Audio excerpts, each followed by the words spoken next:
Hello दोस्तों, नमस्कार। स्वागत है आपका हमारे YouTube channel Uttarakhand GK very easy tricks में। तो सबसे पहले दोस्तों, जिन भी दोस्तों का या अभ्यर्थियों का पुलिस कांस्टेबल का एग्जाम पेपर है, उन सभी दोस्तों को ऑल द बेस्ट दोस्तों। कल आप लोगों का एग्जाम पेपर होना है। 1521 पदों पर दोस्तों आपका ये एग्जाम पेपर होना है और कुल 1,30,000 अभ्यर्थियों ने इसकी फिजिकल परीक्षा दोस्तों उत्तीर्ण की हुई है।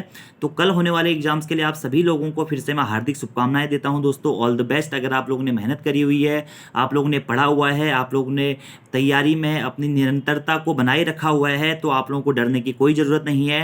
आप बिल्कुल टेंशन फ्री होकर पेपर देने चाहिए और आपका सिलेक्शन दोस्तों जरूर होगा। ठीक है, जिन भी अभ्यर्थियों ने मेहनत करी हुई है उनका सिलेक्शन दोस्तों जरूर होगा, मैं इतना ही कहना चाहूँगा। और इसी के साथ साथ दोस्तों आज की इस वीडियो में हम बात करेंगे कि एग्जाम हॉल में जब भी आप जाते हैं या कल आपका एग्जाम पेपर होना है तो कौन कौन सी चीज़ें ध्यान रखने वाली हैं, कौन कौन सी गलतियां आपको एग्जाम हॉल में जाकर नहीं करनी है, इन सभी चीज़ों के बारे में, यानी कि जो की पॉइंट्स होते हैं। हालांकि क्योंकि हमने भी बहुत सारे एग्जाम्स दिए हुए रहते हैं दोस्तों, तो जो भी प्रॉब्लम्स मैंने अपने साथ में एक्चुअलिटी में फेस की हुई है या बहुत सारे अभ्यर्थी करते हैं या जो भी मेरे को रिव्यूज मिलते हैं, उनके आधार पर मैं आपको कुछ अच्छे पॉइंट्स दोस्तों बताना चाहूँगा जिनको आपको फॉलो करना है और एग्जाम हॉल में कहीं ना कहीं वो आपके दोस्तों बहुत ही ज़्यादा काम आने वाले हैं। तो ये वीडियो को दोस्तों आप जरूर देखें और फिर से मैं कहूँगा ऑल द बेस्ट, क्योंकि इस वीडियो में हम बात करेंगे कुछ ध्यान रखने वाली बातें। सबसे पहले दोस्तों देखिए, आपका 1521 पदों पर पुलिस कांस्टेबल का एग्जाम पेपर होना है कल, यानी कि 18 दिसंबर 2022 को। और बहुत लंबे समय से आप लोग इस पेपर का इंतजार कर रहे थे। पुलिस कांस्टेबल भर्ती का संघर्ष काफ़ी बड़ा रहा। आपको पता है कि लगातार 5 या 6 सालों से निरंतर आप तैयारी में लगे हुए थे। उसके बाद में आप लोगों ने बहुत संघर्ष के बाद में पुलिस कांस्टेबल की भर्तियां आई, फिर यूके ट्रिपल के पास गई, वहां से यूके पीएससी के पास में आई और बहुत झोल झाल के बाद में फाइनली आप लोगों का एग्जाम पेपर हो रहा है। और बहुत सारे जो ऐसे हमारे अभ्यर्थी थे जिनका सपना होता है उत्तराखंड पुलिस में जाने का, वो शायद दोस्तों कल आपका साकार हो जाएगा। आप लोग फिजिकल परीक्षा दोस्तों उत्तीर्ण कर चुके हैं। लगभग सभी जो अभ्यर्थी हैं जिनका एग्जाम पेपर है, सभी ने फिजिकल दिया हुआ है। 100 नंबर की तैयारी आप पहले कर चुके हैं और 100 नंबर की तैयारी आपने फिजिकल से एग्जाम पेपर के दौरान करी है। और उसी जो अगला 100 नंबर है उसका आपका कल एग्जाम पेपर होना है, जो दोस्तों आपका 11 बजे से 1 बजे तक होना है। 2 घंटे का आपका एग्जाम पेपर है। 100 प्रश्न आपको आने हैं और प्रश्न दोस्तों देखिए आपके ऑब्जेक्टिव टाइप के होते हैं, आपको पता है। ठीक है, और एग्जाम आपका 11 बजे से शुरू होना है दोस्तों, लेकिन आपके एडमिट कार्ड में कुछ की पॉइंट्स लिखे गए हैं। ठीक है, तो सबसे पहले आपको वह बेसिक सी जानकारियां याद रखनी है कि आपके एडमिट कार्ड में क्या क्या लिखा गया है। आपका एग्जाम पेपर 11 बजे से 1 बजे तक है। 100 नंबर का आपका एग्जाम पेपर है और दोस्तों 2 घंटे उसके लिए आपको दिए जाएंगे। लेकिन दोस्तों आपको जो आपके एग्जाम सेंटर से, जहां पर भी आपका एग्जाम सेंटर है, वहां पर 9:30 बजे पहुंचना है। तो आप लोग घर से समय पर निकलें। अगर आप लोगों का एग्जाम सेंटर बहुत दूर है, 100 किलोमीटर के आसपास दूर है, तो मैं तो आपसे यही कहूंगा कि आप आज ही एग्जाम सेंटर पे चले जाएं, क्योंकि एग्जाम जो सेंटर है वहां पर पहुंचना दोस्तों बहुत जरूरी है। अगर आप लोगों का कल एग्जाम पेपर है तो घर से आप 1-2 घंटे पहले निकल जाएं, क्योंकि देखिए ना, रास्ते में बहुत सारी प्रॉब्लम्स होती है। कहीं पे जाम लग जाता है, कहीं पे गाड़ी नहीं मिलती, ट्रैफिक होता है। पहाड़ों में खासकर जो अभ्यर्थी होते हैं उनको बहुत समस्याओं का सामना करना पड़ता है, गाड़ियां नहीं होती, कभी भी कोई भी प्रॉब्लम आ सकती है। सबसे पहले आपको समय पर दोस्तों अपने एग्जाम सेंटर पर पहुंचना है। 9:30 बजे आपका लास्ट टाइमिंग है, तो आपको 9:30 बजे वहां पर दोस्तों जल्दी पहुंच जाना है। ठीक है, एग्जाम पेपर 11 बजे से 1 बजे तक है और आपको एग्जाम पेपर के साथ में दोस्तों पेपर मिलेगा और उसमें क्या मिलेगी, ओएमआर शीट मिलेगी। जैसे ही आप 9:30 बजे पहुंचेंगे, आपका जो भी टेस्ट रहता है, आपको अपने साथ में दोस्तों अपना एडमिट कार्ड लेकर जाना है। कंपलसरी एडमिट कार्ड लेकर जाना है और अपने साथ में अपना एक आईडी प्रूफ लेकर जाना है। और आईडी प्रूफ दोस्तों जो आपने फॉर्म भरते समय लगाया हुआ है वही आईडी प्रूफ हो तो ज्यादा बेटर है। आपको वो आईडी प्रूफ लेकर जाना है, और वो आईडी प्रूफ आपके पास में नहीं है तो आप कोई और आईडी प्रूफ भी अपने साथ में लेकर जा सकते हैं। आईडी प्रूफ में जैसे कि Aadhaar card, voter card, PAN card, आपका ड्राइविंग लाइसेंस, कुछ भी आपका आईडी प्रूफ में चल सकता है। लेकिन जो भी आपने फॉर्म में लगाया हुआ है, मैक्सिमम लोग आधार कार्ड को लगाते हैं, तो आप अपना आधार कार्ड लेकर जा सकते हैं। ठीक है, कुछ अभ्यर्थी दोस्तों ऐसे हैं जिनके एडमिट कार्ड में उनकी फोटो नहीं आई हुई है या उनकी सिग्नेचर नहीं आए हुए हैं, तो उनको दोस्तों अपने साथ में 2 फोटोज भी लेकर जानी है और सबसे पहले उन फोटोज को वहां पे वेरीफाई करवाना है। या कोई कोई अभ्यर्थी ऐसे भी हो सकते हैं जिनके एडमिट कार्ड में फोटो किसी और की आ गई है, तो वो लोग भी दोस्तों 2 फोटोज ले जाके अपना आईडी प्रूफ ले जाकर के उन चीजों को संशोधन करा सकते है। तो एडमिट कार्ड लेकर जाना है और दोस्तों आपको अपना आईडी प्रूफ लेकर जाना है। इसी के साथ साथ में दोस्तों आपको अपने साथ में नीला और काला बॉल पेन लेकर जाना है। ठीक है, ब्लू और ब्लैक आपको अपना बॉल पेन वहां पर लेकर जाना है। पेन आपको यूके पीएससी के द्वारा नहीं दिया जाएगा। इसके अलावा आपको कोई भी पेंसिल, रबर, कटर, इलेक्ट्रॉनिक घड़ी, मोबाइल फोन, पर्ची,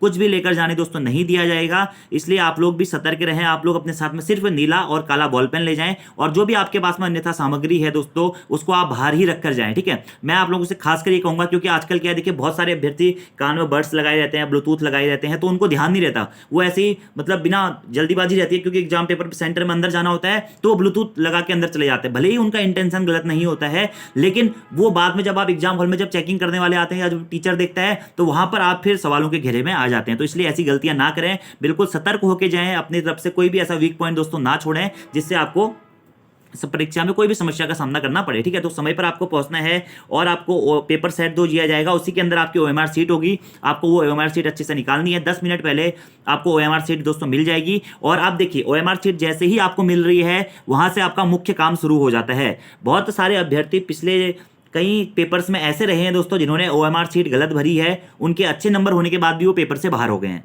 तो आपको ऐसी गलती नहीं करनी है दोस्तों। ओएमआर सीट आपको 10 मिनट पहले मिलती है, तो आपको उसमें सभी चीज़ें ध्यान से भर लेनी है। अगर आपको कोई डाउट है तो जो आपके परीक्षा नियंत्रक होते हैं, आपके जो कमरे में टीचर्स रहेंगे, आप उनसे अपने डाउट्स को क्लियर कर सकते हैं, लेकिन ओएमआर सीट को गलत नहीं भरना है। खासकर दोस्तों आपका अगर नाम लिखना होगा तो कहीं कहीं पे नाम आता है, कहीं पे नाम नहीं आता है, बिल्कुल सही भरना है। रोल नंबर दोस्तों आपको अपना बिल्कुल सही भरना है, और रोल नंबर के नीचे जो गोले दिए रहते हैं ना, वो भी बिल्कुल आपको सही भरने हैं। इसमें कोई भी गलती दोस्तों नहीं करनी है, क्योंकि अगर आप रोल नंबर गलत भर देंगे तो आप बाहर हो गए समझो। ठीक है, दूसरा नेसेसरी चीज होती है आपका पेपर सेट। पेपर सेट यानी कि जो क्वेश्चन पेपर सेट होता है, ए है, बी है, सी है, डी है, ये चीजें आपको दोस्तों नेसेसरी भरनी है। और भरने के साथ साथ में ही आपको गोला भी करना है। ओएमआर सीट भरने में आपको कुछ भी गलतियां नहीं करनी है। इसके अलावा exam city codes, papers code, centre code, ये कुछ 1-2 कोड होते हैं, ये भी आपको जरूर भरने हैं। लेकिन खासकर आपको दोस्तों अपना रोल नंबर, नाम अगर नाम होता है, और आपका जो पेपर सेट कोड है, और हो सकता है आपका आंसर की सेट भी उसमें हो, तो जो जो ऑप्शंस हैं आपको वो सही तरीके से भरने हैं। उसमें आपको किसी भी प्रकार की दोस्तों गलती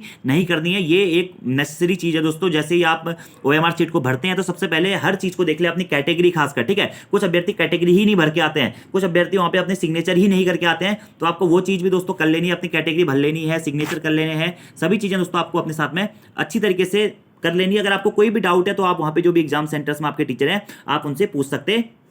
नीला और काला पेन, बॉल पेन आपको लेकर जाना है दोस्तों। जैसे ही आपका एग्जाम समाप्त होगा उसके बाद में आपको एक दोस्तों ओएमआर की प्रति आपको दी जाएगी, जो तीसरी और लास्ट कॉपी होगी वो आपको दे दी जाएगी और पेपर दे दिया जाएगा। बाकी जो 2 ओएमआर की कॉपियां हैं, एक ओरिजिनल वाली और एक उसके पीछे जो कार्बन कॉपी है, उसको आपको वहीं जमा करना है। ठीक है, तो ये आपकी बेसिक सी जानकारी है। आपको एग्जाम हॉल में टाइम पर पहुंचना है, आईडी प्रूफ लेकर जाना है, आप उसके साथ में आपको काला और नीला बॉल पेन लेकर जाना है, आपको वोटर प्रूफ लेकर जाना है, और कोई भी अवांछित सामग्री आपको दोस्तों नहीं लेकर जानी है जिसकी वजह से आपको कोई प्रॉब्लम हो। अब बात करते हैं दोस्तों जो आपके ध्यान रखने वाली बातें हैं कि पेपर को कैसे अटेम्प्ट करना है, पेपर में क्या क्या चीजें होंगी, कैसे कैसे होंगी, इन सभी चीजों के बारे में दोस्तों हम बात करेंगे। और जो फर्स्ट स्टेप है ना, फर्स्ट स्टेप आपका ओएमआर शीट। अगर आपने ओएमआर शीट अच्छे से भर दी तो आपका दोस्तों एक काम हो गया। ठीक है, दूसरा है ध्यान में रखने वाली चीजें। देखिए दोस्तों 200 नंबर में आपकी टोटल मेरिट बननी है। ठीक है, देखिए 100 नंबर का आपका फिजिकल हो चुका है। फिजिकल के नंबर आप लोगों को पता है कि आपके कितने नंबर हैं। किसी के 94 होंगे, किसी के 95 होंगे, किसी के 90 होंगे, किसी के 80 होंगे, किसी के 70 भी हैं, कुछ कुछ के 65 भी हैं। ठीक है, तो अलग अलग वेरिएशन है। ठीक है, 1521 पोस्टें हैं दोस्तों। तो फिजिकल के नंबर आप लोगों को पता है। ठीक है, अब रिटन एग्जामिनेशन आपका कल होना है।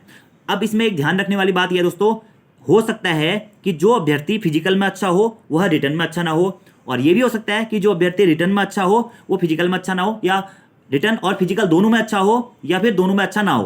तो जो दोनों में अच्छा नहीं है वो तो गया, जिसने पढ़ाई नहीं करी है, इसने फिजिकल भी अच्छा नहीं किया, उसके तो कोई संभावना ही नहीं है। जिसका फिजिकल अच्छा था और रिटर्न कमजोर है उसके लिए भी संभावनाएं हैं, और जिसका दोस्तों फिजिकल कमजोर था और रिटर्न अच्छा है उसके लिए भी संभावनाएं हैं। यानी कि आप लोग कंटिन्यू फाइट में बने हुए हैं। ठीक है, फिजिकल के नंबर आप सभी लोगों को बताएं। तो जिन भी अभ्यर्थियों के फिजिकल में अच्छे नंबर हैं, अगर वह रिटर्न में दोस्तों एक सेफ स्कोर, जो कि मैं अभी थोड़ी देर में आप लोगों को बताऊंगा, उतना तक भी पहुंचते हैं तो आपको सिलेक्शन के चांसेस बढ़ जाते हैं। और जिन लोगों के दोस्तों आपका फिजिकल में कम नंबर है और उनका रिटर्न अच्छा है, अगर वो रिटर्न में अच्छे नंबर ले आते हैं तो तब भी आप सिलेक्शन की ओर को बढ़ जाएंगे, क्योंकि दोस्तों दोनों चीजें आपकी होनी है। 200 नंबर में से आपकी फाइनल मेरिट बनने वाली है। ठीक है, टोटल 1,30,000 अभ्यर्थी हैं दोस्तों जिन्होंने फिजिकल परीक्षा पास की हुई है। तो इसमें से आप ये मान के चलिए 1521 पोस्टें हैं, तो 1521 अभ्यर्थी तो होंगे ही होंगे जिनका फिजिकल 90+ होगा, 90+ उनका फिजिकल होगा। ठीक है, और कुछ अभ्यर्थी कम भी होंगे। लड़कियों में तो खासकर जो भी गर्ल्स हैं उनका सबका फिजिकल 88+ या 95, 96, 98 तक का भी 100 नंबर तक का भी फिजिकल बना रखा है। ठीक है, तो वो चीजें दोस्तों सेकेंडरी है। फिलहाल आपका फिजिकल हो चुका है। अब आपका कल दोस्तों रिटर्न एग्जामिनेशन है। अब रिटर्न एग्जामिनेशन में आपका 100 नंबर का दोस्तों पेपर आने वाला है।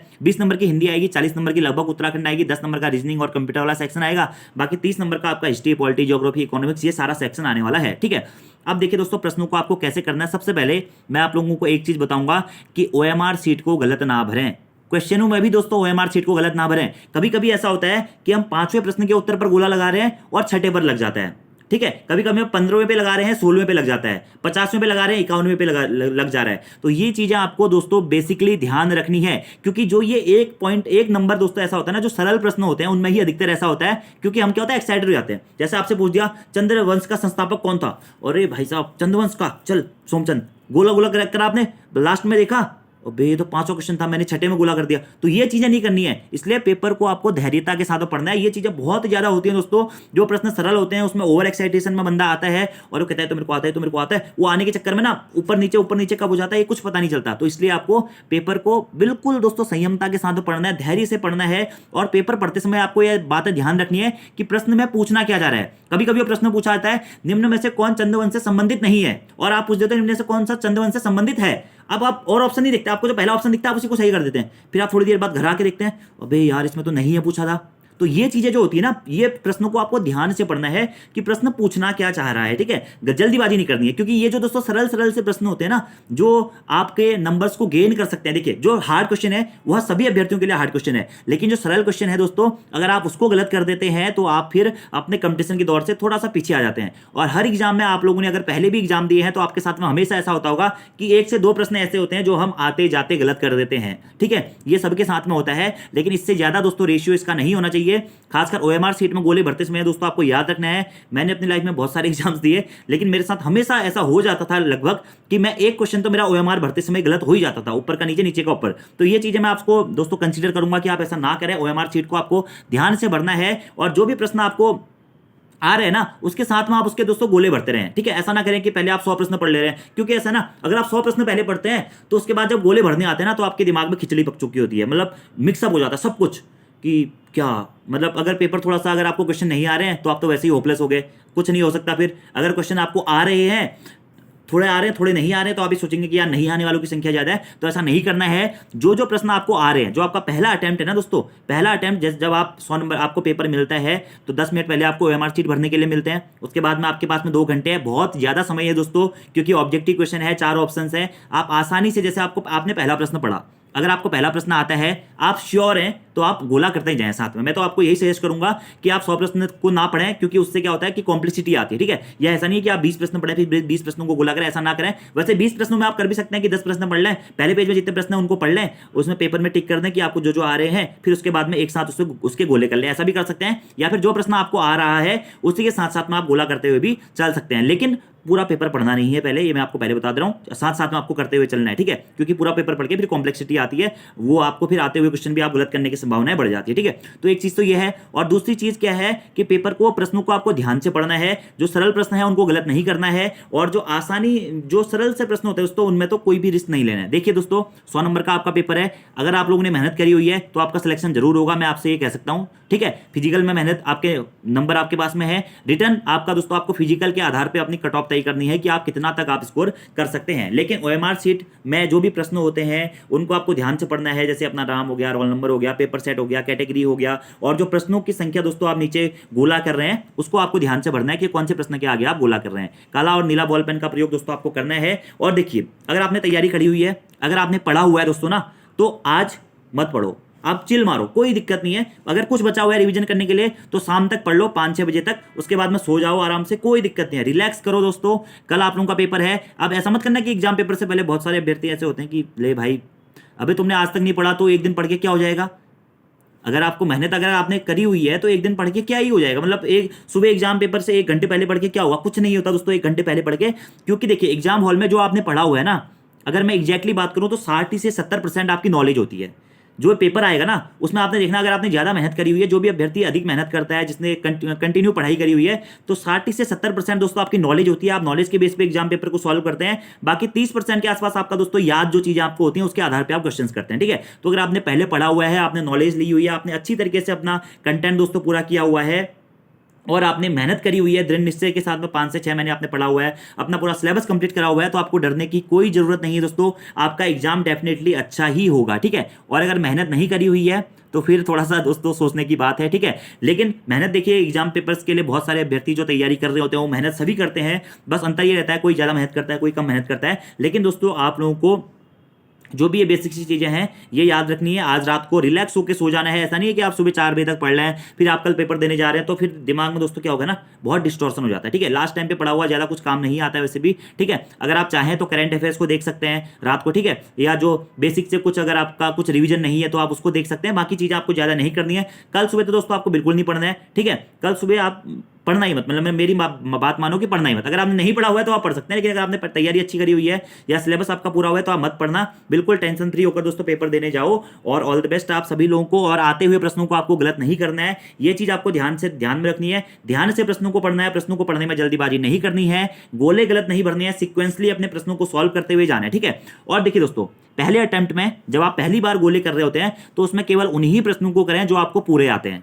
सबसे पहली बात है, पहला अटेम्प्ट जब आप 1 2 जैसे आपका पहला आ रहा है, दूसरा आ रहा है, तीसरा नहीं आ रहा है या डाउट है तो डाउट वाले भी छोड़ दें। ठीक है, मतलब डाउट वाले में आप लिख दें, डाउट लिख सकते हैं, डी लिख सकते हैं, या फिर डाउट वाले में एक हल्का सा टिक कर सकते हैं कि यार इसका आंसर ये हो सकता है। ठीक है, ये डाउट वाले जो प्रश्न नहीं आ रहा है उसको तो छोड़ दें फर्स्ट अटेम्प्ट में, बिल्कुल ना सोचे ही नहीं उस प्रश्न के वजह से आपने प्रश्न पढ़ा, आपको नहीं आ रहा है, चलो आगे बढ़ो। ठीक है, कोई दिक्कत नहीं है। तो पहले अटेम्प्ट में आपको बिल्कुल जो प्रश्न आपको आ रहे हैं उनको करना है। जब आपने 100 प्रश्न कर लिए दोस्तों, तो 100 प्रश्नों के बाद में आपको देखना है कि आपको उसमें से कितने प्रश्न आ रहे हैं। अगर आपका स्कोर दोस्तों 60 65 70 के आसपास में है तो अच्छा स्कोर है। उसके बाद में दोस्तों आप डाउट वाले प्रश्नों को, सेकेंडरी अटेम्प्ट पे डाउट वाले प्रश्नों को भी कर लें। तो डाउट वाले प्रश्नों में भी क्या होता है, क्योंकि देखिए कुछ प्रश्न ऐसे होते हैं जो हम श्योर होते हैं, लेकिन किसी कारणवश दोस्तों एक्यूरेसी देखिए बहुत डिपेंड करती है। लेकिन अगर आपकी एक्यूरेसी फुल एक्यूरेसी किसी की भी नहीं होती है, ह्यूमन एरर्स होते हैं। अगर आपको 60 प्रश्न आपको लग रहा है कि आपको पूरे आते हैं तो उसमें से आप ये मान के चलो 3 से 4 प्रश्न फिर भी गलत हो जाते हैं। ठीक है, तब भी आप 56 तक आ जाते हैं। ठीक है, तो फर्स्ट अटेम्प्ट में आपको जो भी प्रश्न आपको आ रहे हैं उनको करते हुए चलना है। ठीक है, अब दूसरी चीज होती है पेपर का लेवल क्या है। पेपर का लेवल देखिए दोस्तों, आपका फिजिकल था 100 नंबर का, 100 नंबर का आपका रिटर्न है। तो पेपर का लेवल मैं पहले भी कह चुका हूं, आपका मॉडरेट आएगा या इजी टू मॉडरेट आएगा। पेपर हार्ड बिल्कुल नहीं आने वाला है। तो पेपर आपका अच्छे लेवल का होगा। अगर आप पहले अटेम्प्ट में एक अच्छा स्कोर कर ले रहे हैं दोस्तों, जैसे सपोज कोई 60 कर लेगा, कोई 65 कर लेगा, कोई 70 कर लेगा, कोई 75 भी कर सकता है फर्स्ट अटेम्प्ट में। ठीक है, उसके बाद में दूसरे अटेम्प्ट में जो भी आपके डाउट वाले क्वेश्चंस हैं वो भी मैं ये कहना चाहूंगा कि आप लोग अटेम्प्ट कर लें। ठीक है, डाउट वाले जिसमें आपको 2 ऑप्शंस में डाउट है, तो वहां पे क्या होती है, पॉसिबिलिटी ज्यादा बढ़ जाती है सिलेक्शन लेने की। ठीक है, तो डाउट वाले प्रश्न भी कर लें दोस्तों। उसके बाद में आपके कुछ ऐसे प्रश्न होते हैं जो आपको बिल्कुल नहीं आते हैं। ठीक है, तो उन प्रश्नों के बारे में दोस्तों मैं आपसे कहना चाहूंगा। देखिए, अगर आपने पहले अटेम्प्ट कर लिया और डाउट वाले भी कर लिए, ठीक है, और आप चले गए 75 या 80 की रेंज में आप चले गए, और आपका फिजिकल, अब ये चीज़ें ना दोस्तों फिजिकल पे भी डिपेंड करती हैं। सबसे पहली चीज़ है, अगर आपका फिजिकल देखिए 90 का है, मैं आपको एक सेफ स्कोर बता देता हूँ। अगर आप जनरल कैटेगरी में हैं दोस्तों, और अगर आप 160 प्लस के आसपास स्कोर करते हैं, फिजिकल और रिटर्न दोनों मिला के, ठीक है, 160 के प्लस स्कोर करते हैं, जनरल मेल की मैं बात करूंगा, तो आप कहीं ना कहीं आपका सेफ स्कोर है। और 165 या 170 तक आप चले जाते हैं दोस्तों, 170 चले जाते हैं तो आपका श्योर सिलेक्शन है, ये मान के चलो। ठीक है, अगर आपका फिजिकल में 90 नंबर है, ठीक है, और रिटर्न में आप लोग दोस्तों 80 नंबर ले आते हैं, तो कितना हो गया, 170 हो गया। ठीक है, ऐसे आप किसी के फिजिकल में 80 नंबर हैं तो उसको रिटर्न में ज्यादा नंबर लाने पड़ेंगे, यानी कि रिटर्न में उसको 80 के आसपास तो स्कोर करना ही पड़ेगा दोस्तों। 160 तो मतलब 160 के आसपास तो आपको आना ही पड़ेगा, 155 160 170 के रेंज में आपको आना पड़ेगा। ठीक है, इतना आपका सेफ स्कोर है जनरल कैटेगरी के लिए, तो आपको उस हिसाब से अपना स्कोर दोस्तों तय करना है। ठीक है, तो फर्स्ट अटेम्प्ट में जो प्रश्न आपको आते हैं वही करें। दूसरे अटेम्प्ट में जो डाउट वाले प्रश्न है आप उनको भी जरूर अटेम्प्ट कर सकते हैं, उससे भी आपका कहीं ना कहीं फायदा ही होगा। उससे क्या होगा कि डाउट वाले प्रश्नों में जो प्रश्न सही होने की संभावनाएं होती है वो बढ़ जाती है। ठीक है, और देखिए जितने प्रश्न आपको आते हैं सभी करके आने हैं, जो प्रश्न आपको बिल्कुल नहीं आता है उसको बिल्कुल भी नहीं करना है। ठीक है, अब आपका पेपर सपोज अगर आपका फिजिकल दोस्तों 90 नंबर का है और आपके यहाँ पर 75 के आसपास में या 80 के आसपास आपने क्वेश्चन कर दिए हैं जिनमें आप श्योर हैं कि यार चलो अब तो इतना तो हो ही जाएगा, और 90 का आपका फिजिकल है, तो 90 और 180 कितना हो गया, 170 हो गया। तो इसके आधार पर आप उतने प्रश्नों को, या पेपर का लेवल कैसा है, अगर आपको लग रहा है पेपर सरल है तो आप फिर 175 या 180 का ट्राई करें। अगर आपको लग रहा है पेपर तो थोड़ा सा मॉडरेट टाइप का है तो आप 170 175 के आसपास में छोड़ सकते हैं। ठीक है, जनरल कैटेगरी में। बाकी ऐसे ही SC ST OBC दोस्तों अपने 3-4 नंबर कम करते हुए चल लें, उसके हिसाब से फिर आपका स्कोर हो जाता है। लेकिन टेंशन की बात कुछ नहीं है दोस्तों, जो सेफ स्कोर है मैंने आपको बता दिया है। अगर आप 165 से 170 के बीच में हैं तो आपका सिलेक्शन होने की श्योरिटी दोस्तों थोड़ा सा बढ़ जाएगी। बाकी दोस्तों देखिए दूसरी चीज़ है कि पेपर पे डिपेंड करेगा। अगर पेपर बहुत सरल आ जाता है, बहुत ज़्यादा सरल आ जाता है, तो फिर कहीं ना कहीं मेरिट आपकी जो सेफ स्कोर है वो बढ़ भी सकता है, फिर आप उसको 175 तक ले जा सकते हैं, 170 तक ले जा सकते हैं। लेकिन दूसरी चीज़ है दोस्तों, यहाँ पे फिजिकल भी है। ठीक है, जिन अभ्यर्थियों का 90 नंबर का फिजिकल है, 94 नंबर का फिजिकल है, अगर दोस्तों वो रिटर्न में 70 नंबर ले आते हैं, ठीक है, 90 नंबर का आपका फिजिकल है, 70 नंबर आप यहाँ पर ले आते हैं दोस्तों, या 75 नंबर आप ले आते हैं, तो आप 165 167 के रेंज में पहुंच जाते हैं, जो कि एक बहुत अच्छा स्कोर है। ठीक है, 160 से प्लस जो स्कोर रहेगा ना दोस्तों, वो बहुत अच्छा स्कोर रहेगा, क्योंकि देखिए फिजिकल में सभी अभ्यर्थियों के अच्छे नंबर नहीं है, कुछ अभ्यर्थी 85 नंबर वाले भी है। तो अगर आपका 85 का फिजिकल है और 75 आप यहाँ पर ला रहे हैं, तो आप 160 की रेंज में पहुंच रहे हैं। ठीक है, और कुछ अभ्यर्थी ऐसे हैं जिनका 95 का फिजिकल है। ठीक है, जो आर्मी वाले होते हैं मैक्सिमम लड़कों, उनका अच्छा फिजिकल है, लेकिन उनकी तैयारी उतनी अच्छी नहीं होती, तो वो 50-60 नंबर के आसपास में आके अटक जाते हैं। तो कुल जो सेफ स्कोर आप ये कह सकते हैं 160 प्लस का आपको ट्राई करना है अगर आप जनरल में हैं। बाकी पेपर का लेवल ईजी आता है तो आप 170 तक दोस्तों जा सकते हैं। और अब आपके अटेम्प्ट कितने आपने करने हैं ये आपको डिपेंड करना है खुद से कि आपका फिजिकल कितना है। दूसरा दोस्तों, लड़कियां जो फीमेल्स है, फीमेल्स के लिए खाली फायरमैन में सीटें हैं, वो मैं आपको बता दूं खाली 70 के आसपास में आपकी टोटल सीटें होने वाली हैं। तो फीमेल्स का थोड़ा सा अलग क्राइटेरिया रहेगा, क्योंकि फीमेल्स का फिजिकल सबका लगभग लड़कियों का अच्छा है। ठीक है, तो आपको रिटर्न में अच्छा स्कोर करना पड़ेगा। आप ये मान के चल सकते हैं 90 का फिजिकल है तो 70 नंबर 75 नंबर के आसपास में आपको लाने की कोशिश करनी है, 70 या 65, मतलब अगर आप 70% आप रिटर्न में दोस्तों स्कोर करते हैं ना, और आपका फिजिकल 85 प्लस या 90 प्लस इसके आसपास में है, 85 या 90 के बीच में आपका फिजिकल है, और आप 70 नंबर रिटर्न में स्कोर कर देते हैं, तो वो आपका एक सेफ स्कोर हो जाता है। ठीक है, तो इस हिसाब से दोस्तों आपको अपनी तैयारी करनी है। मतलब कुल मिला के रिटर्न और फिजिकल मिला के मैं ये कहना चाहूंगा आपको कि आपको आपका जो स्कोर आपको कोशिश करनी है कि आप 160 या 165 प्लस चले जाएं। ठीक है, अगर आप इतना जा रहे हैं तो आप उसके हिसाब से अपने अटेम्प्ट क्लियर करें। और देखिए, अब अगर आपने फर्स्ट अटेम्प्ट में पेपर दे दिया है, सेकंड अटेम्प्ट में भी अभी आपने क्वेश्चन कर लिए हैं, और आपके प्रश्नों की संख्या 85 या 80 इतने आपने अटेम्प्ट कर लिए हैं, तो आप वहीं पर छोड़ दें। जो प्रश्न आपको नहीं आते हैं वो आप बिल्कुल भी ना करें। ठीक है, अब सपोज दैट आपका फिजिकल 70 नंबर का बना हुआ है और आपको 160 नंबर लाने हैं, तो आपको 80 के आसपास, 155 160 के आसपास पहुंचना है, तो वहां पर दोस्तों आपको फिर रिस्क लेना बनता है। तो वह सारी चीजें डिपेंड करेंगी आप लोगों का फिजिकल कैसा हुआ है उसके ऊपर। फिजिकल के आधार पर आप अपना तय करें कि आपने कितने अटेम्प्ट करने हैं। ठीक है, अटेम्प्ट डिपेंड करेगा पेपर के लेवल पर। अगर पेपर का लेवल इजी है तो जाहिर सी बात है आपको अपने अटेम्प्ट थोड़ा सा बढ़ाने पड़ेंगे, और पेपर का लेवल मॉडरेट है या थोड़ा सा हार्ड टाइप का है तो आपको उसका लेवल थोड़ा सा अपना जो फिजिकल रिटर्न का लेवल है, जो प्रश्न अटेम्प्ट करने का लेवल है, आप उसको थोड़ा सा कम भी कर सकते हैं। वैसे पेपर आपका मॉडरेट टू इजी लेवल का आएगा दोस्तों, टेंशन की कोई बात नहीं है। आप कुल मिला के बात कीजिए कि आपका फिजिकल हो चुका है। अगर आप फिजिकल के नंबर और रिटर्न के नंबर जोड़ते हैं तो आप अगर 160 प्लस जा रहे हैं, जनरल में 165 के आसपास जा रहे हैं, तो वो बिल्कुल एक दोस्तों आपका सेफ स्कोर रहेगा। ठीक है, अगर पेपर मॉडरेट लेवल का आता है, और SC ST OBC 2-3 नंबर कम करके उस हिसाब से अपना कर सकते हैं। बाकी दोस्तों आपकी निगेटिव मार्किंग है, निगेटिव मार्किंग से आपको बढ़ना है, आपको बचना है दोस्तों। जो प्रश्न आपको नहीं आते हैं या बिल्कुल भी नहीं आते हैं, उन प्रश्नों को छूना नहीं है अगर आपका स्कोर अच्छा हो रहा है। आप सपोज दैट आपने प्रश्न कर लिए, आपने डाउट वाले प्रश्न भी कर लिए, आपने वो भी कर लिए, और आपका बाकी प्रश्न आपको आ ही नहीं रहे हैं, आपके 40-45 के आसपास में नंबर आ रहे हैं, तो फिर दोस्तों आप मैं ये कहना चाहूँगा कि आप 100 के 100 प्रश्न कर लेना, उसमें कोई दिक्कत नहीं है।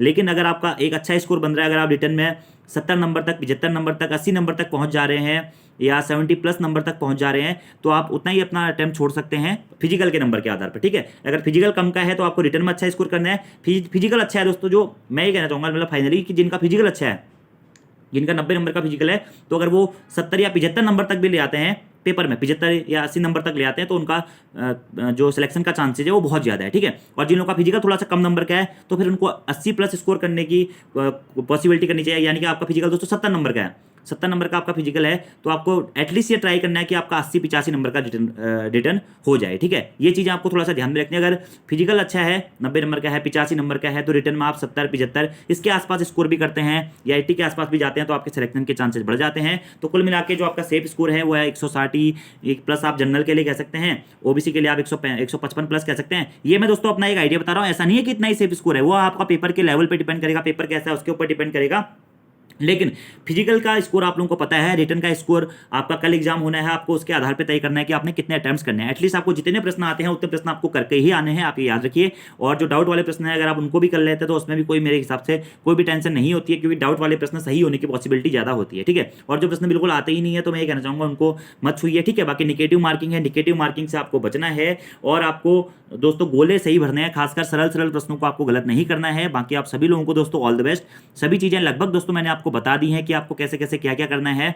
OMR शीट भरनी है, पेपर पढ़ना है, कैसे गोले करने हैं, गोलों में कोई भी प्रकार की गलती नहीं करनी है। OMR शीट पर अपने साइन करके जरूर आने हैं, साइन मत भूल जाना। नीचे आपके साइन भी होते हैं, वहाँ पर आपको अपने साइन जरूर करने हैं। जो भी चीज़ें होती है, कोई भी डाउट होता है तो आप एग्जाम सेंटर्स में जो टीचर्स हैं आप उनसे पूछ सकते हैं। बाकी प्रश्नों में आपने जिस हिसाब से तैयारी करी हुई है उसी हिसाब से दोस्तों आपका स्कोर होने वाला है। उसमें आप कोई भी सोचने की बात नहीं है, कोई भी टेंशन की बात नहीं है। आप बिल्कुल मस्त होकर पेपर देने चाहिए, रिलैक्स होकर पेपर देने चाहिए, और आपको जरूर दोस्तों फायदा मिलेगा। अगर आपने मेहनत करी हुई है, आपने तैयारी करी हुई है, आपने अपना डेडिकेशन दिया है दोस्तों पेपर के लिए, तो आपका डेडिकेशन जरूर काम आएगा। तो आज की इस वीडियो में इतना ही दोस्तों। ऑल द बेस्ट आप सभी लोगों को एग्जाम्स के लिए, और एग्जाम सेंटर में आप समय से पहुंच जाइएगा और बिल्कुल रिलैक्स फ्री माइंड होकर दोस्तों पेपर दीजिए, क्योंकि पेपर का लेवल आपका अच्छा ही आएगा, मतलब मॉडरेट टू इजी लेवल का आपका एग्जाम पेपर आएगा। कोई भी आपको बेसिक सी गलती नहीं करनी है, अच्छी तरीके से कूल डाउन होकर एग्जाम पेपर देना है। आज रात को आराम से सो जाइए, अपनी 8 या 10 घंटे की नींद पूरी कीजिए और बिल्कुल फ्री माइंड से दोस्तों पेपर देने चाहिए। और ध्यान से ध्यानपूर्वक प्रश्नों को पढ़िएगा, उसके आधार पर उसके आंसर दीजिएगा। प्रश्नों को पढ़ने में जल्दीबाजी मत कीजिएगा, निगेटिव मार्किंग से बचिएगा। जितनी कम निगेटिव मार्किंग कर सकते हैं उतना आपके लिए बेहतर है। तो थैंक यू दोस्तों, ऑल द बेस्ट आप सभी लोगों को एग्जाम के लिए। धन्यवाद।